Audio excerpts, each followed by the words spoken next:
नमस्कार, द देसी अड्डा पर आपका स्वागत है। मैं हूं राकेश तिवारी। देखिए, लोकसभा चुनाव 2024 समापन की ओर है। अब मतगणना की प्रक्रिया होनी है और उससे पहले बिहार का जो एग्जिट पोल आया है उसमें मुकेश सहनी का हाथ खाली का खाली रह गया है। 3 सीटों पर बिहार के चुनाव में वो चुनाव लड़े थे और एग्जिट पोल के हिसाब से मुकेश सहनी को इन तीनों सीटों में से कोई सीट पर जीत मिलती हुई दिखाई नहीं दे रही है।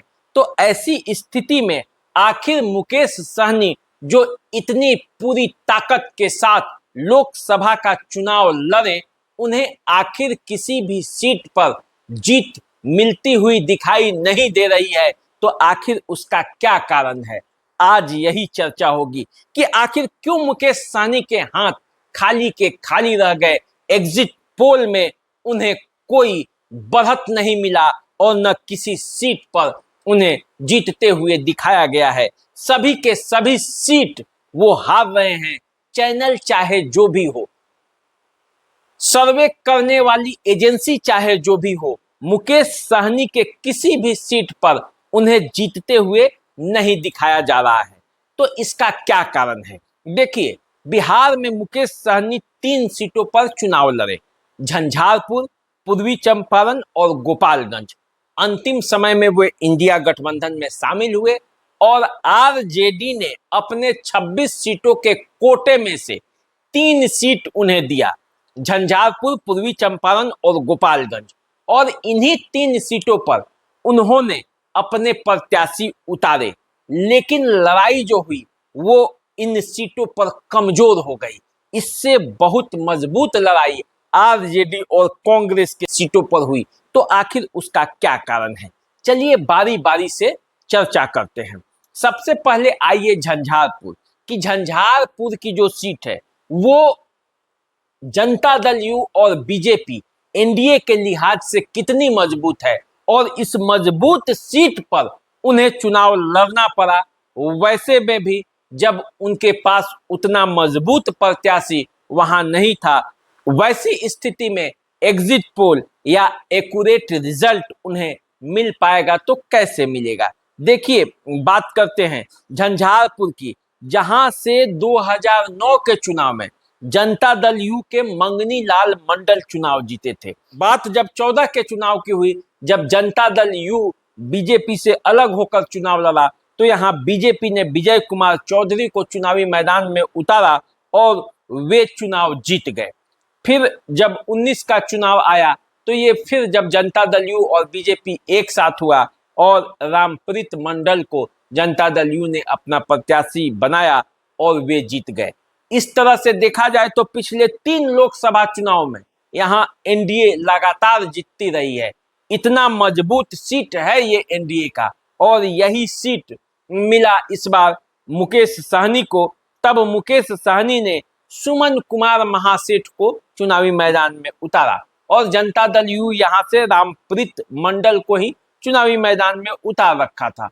हालांकि रामप्रीत मंडल के खिलाफ लोगों में बहुत नाराजगी थी। नाराजगी इतनी थी कि रामप्रीत मंडल को वो सांसद देखना नहीं चाहते थे, लेकिन इसके बावजूद जब कोई विकल्प ही नहीं था, क्योंकि सुमन कुमार महासेठ जो हैं वो भी आरएसएस कैडर के माने जाते हैं, आरएसएस के से वो आए हैं और उन्हें चुनाव के ठीक पहले बीजेपी से वीआईपी में शामिल कराया गया। इससे मुसलमानों में जो उदासीनता आई वो झंझारपुर में हारने का एक कारण बना। इसके अलावा गुलाब यादव जो वीआईपी के टिकट के वहां के दावेदार थे, पहले आरजेडी के भी टिकट के दावेदार थे, मजबूत नेता माने जाते हैं, वो बीएसपी से वहां से चुनाव लड़ गए। हालांकि उनके पक्ष में उतनी गोलबंदी अंतिम समय में नहीं हो पाई जितनी शुरू में मानी जा रही थी। फिर भी रामप्रीत मंडल बच गए, क्योंकि यहाँ उनके पक्ष में एनडीए के वोटर गोलबंद हो गए। मोदी का मैजिक चला और अति पिछड़ा वोट बैंक जब जुड़ा तो रामप्रीत मंडल के लिए ये सीट सुरक्षित हो गई। अब आइए बात करते हैं दूसरी सीट, पूर्वी चंपारण की, जहां से राजनीति के डॉक्टर माने जाने वाले राधा मोहन सिंह चुनावी मैदान में बीजेपी के प्रत्याशी के तौर पर चुनाव में उतरे थे और उनके खिलाफ डॉक्टर राजेश कुमार कुशवाहा को चुनावी मैदान में वीआईपी ने उतार दिया। राधा मोहन सिंह पिछले 3 चुनाव से लगातार जीतते आ रहे हैं। 9 में जीता, 14 में जीता, 19 में जीता।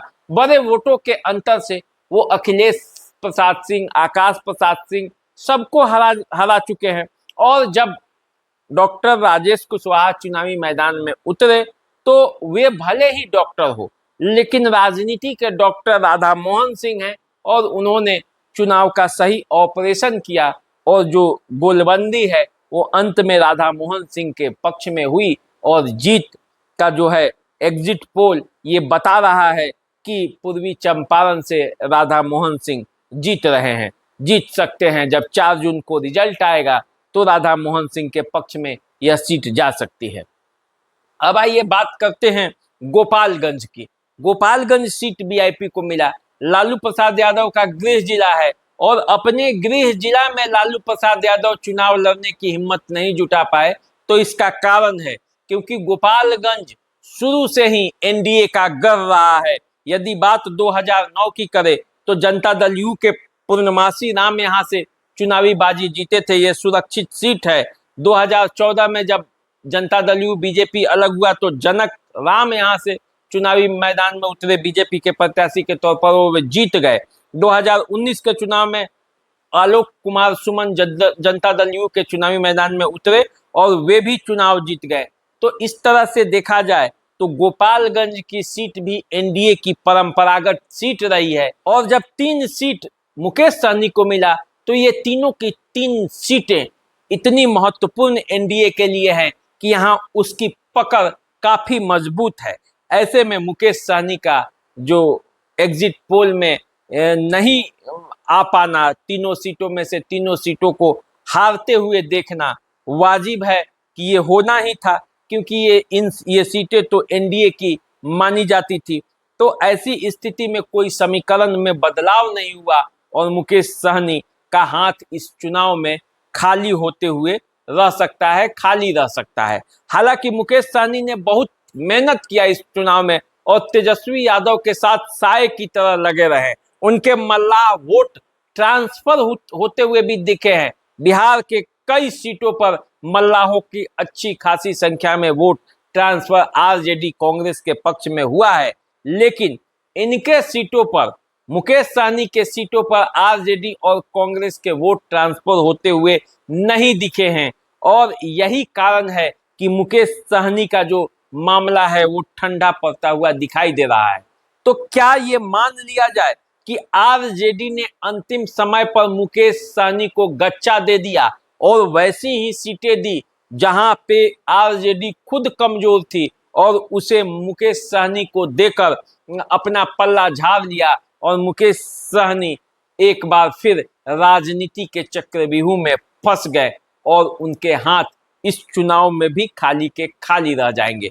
तो क्या होगा, आप अपना विचार दीजिए, अपना कमेंट कीजिए। चुनाव परिणाम 4 तारीख को है, रिजल्ट आने का इंतजार भी कीजिए। जब रिजल्ट आएगा तो क्या जो एग्जिट पोल है वो एक्चुअल में रिजल्ट में बदल पाएगा, ये भी देखना बाकी है। तो चलिए, आप कमेंट कीजिए, लाइक कीजिए, सब्सक्राइब कीजिए। हमें दीजिए इजाजत। नमस्कार।